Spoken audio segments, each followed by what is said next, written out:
I always trusted my wife, Sarah. We'd been together for 10 years, married for 7, shared everything, or so I thought. That's why when she started going over to her new friend Mark's house every day, I didn't think much of it. She said they were working on a community garden project. It sounded plausible. Sarah loved gardening, and Mark lived just a few blocks away. But then, things started to feel off. She became distant, always on her phone, smiling at texts she'd quickly hide if I walked into the room. The excuses for being late started piling up. Traffic was a nightmare. The meeting ran long. We just lost track of time planning the vegetable plots. I tried to ignore the gnawing feeling in my gut. I didn't want to be that jealous, insecure husband. We had built a life together, a home. I trusted her. But doubt is a seed, and once planted, it grows in the dark. The real turning point came in a way I never could have predicted. It wasn't a lipstick stain or a suspicious phone call. It was technology. For our anniversary last year, I'd bought us matching Apple Watches. We thought it was a fun way to stay connected, track our fitness, and even send little heartbeats to each other. It was our little modern romance gimmick. Little did I know that very gift would be the thing that unraveled everything. One evening, I was on my iPad, syncing our family calendar, when a notification popped up. It was from the health app, which we had linked to share activity data. It was an alert, high heart rate notification for Sarah. I clicked on it, concerned. Maybe she was feeling unwell. The notification showed her heart rate had spiked to over 140 beats per minute for a sustained period. I checked the timestamp. It was 2:30 p.m. that afternoon. That was odd. I called her cell. Hey, honey, everything okay? I got an alert. Your heart rate was really high this afternoon. There was a slight pause. Oh yeah, I'm fine, she said, her voice a little too cheerful. Mark and I were moving some heavy bags of soil. It was a real workout. It made sense. Lifting heavy bags would definitely get your heart pumping. I felt a wave of relief, and a little foolish for being so suspicious. I brushed it off and went about my evening. But the next day it happened again. Around the same time, 2:45 p.m. Another high heart rate notification. This time, I texted her. Heavy lifting again today? The reply came back instantly. You know it. This garden isn't going to build itself. LOL. The LOL felt forced, almost defensive. That's when the first real, undeniable crack appeared in my trust. 2 days in a row, at the exact same time, it felt too coincidental. My curiosity, now mixed with a heavy dose of dread, got the better of me. I opened the health app again, but this time I didn't just look at the notification. I dug deeper into her shared data. I could see her heart rate history for the entire week. There it was, laid out in a horrifying, undeniable graph. Monday, 2:35 p.m., spike. Tuesday, 2:42 p.m., spike. Wednesday, 2:30 p.m., spike. Thursday, 2:45 p.m., spike. It was a daily pattern, a sharp, sustained increase in her heart rate every single weekday afternoon, lasting for about 15 to 20 minutes. Always right in the middle of her gardening sessions at Mark's house. My mind was racing. Was moving soil really that strenuous every single day at the exact same time for the exact same duration? It seemed incredibly unlikely. A cold, sick feeling washed over me.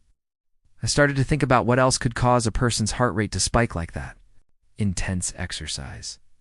Sure.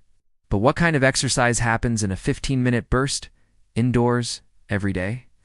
The answer I didn't want to admit to myself kept screaming in my head. I looked at the rest of her data for the day. Her heart rate was normal in the morning, normal when she was driving, and normal for the rest of the evening. The only anomaly, the only workout, was at Mark's house. I needed more proof. I couldn't confront her based on a graph alone. She'd just come up with another excuse. So, the next day, I told her I was going to visit my parents out of town and would be back until late.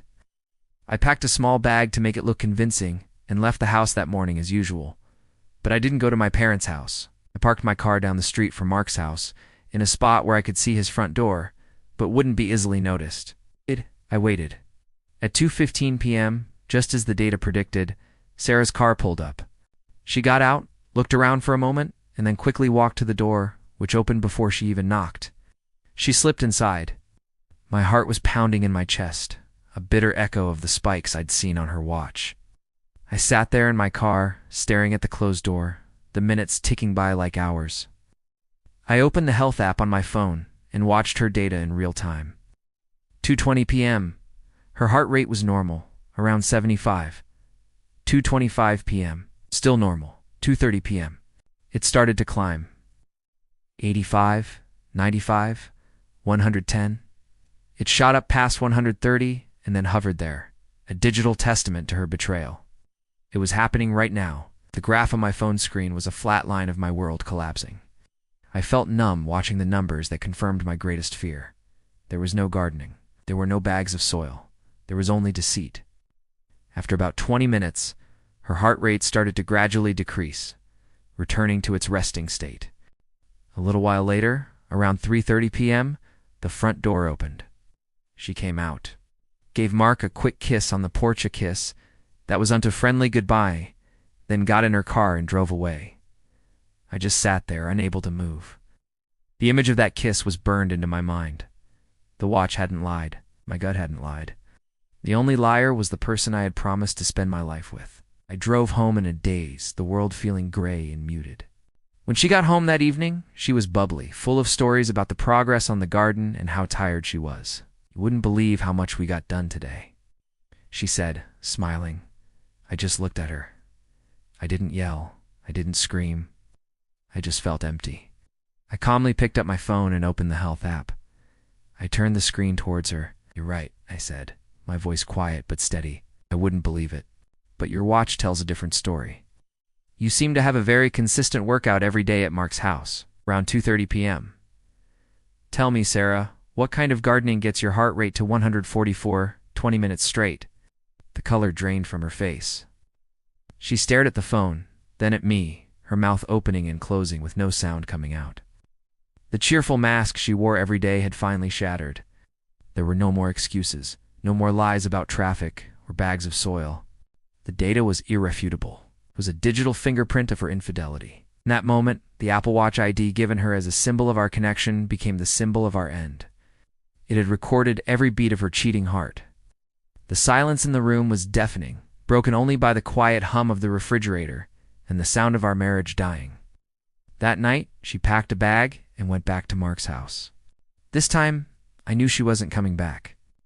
And as painful as it was, in a strange way, I was grateful. Grateful for the truth, no matter how ugly. Sometimes, the things we think will bring us closer are the very things that show us how far apart we've truly become. Thanks for listening to my story. If you've ever been through something similar, know that you're not alone. Don't forget to like and subscribe for more stories.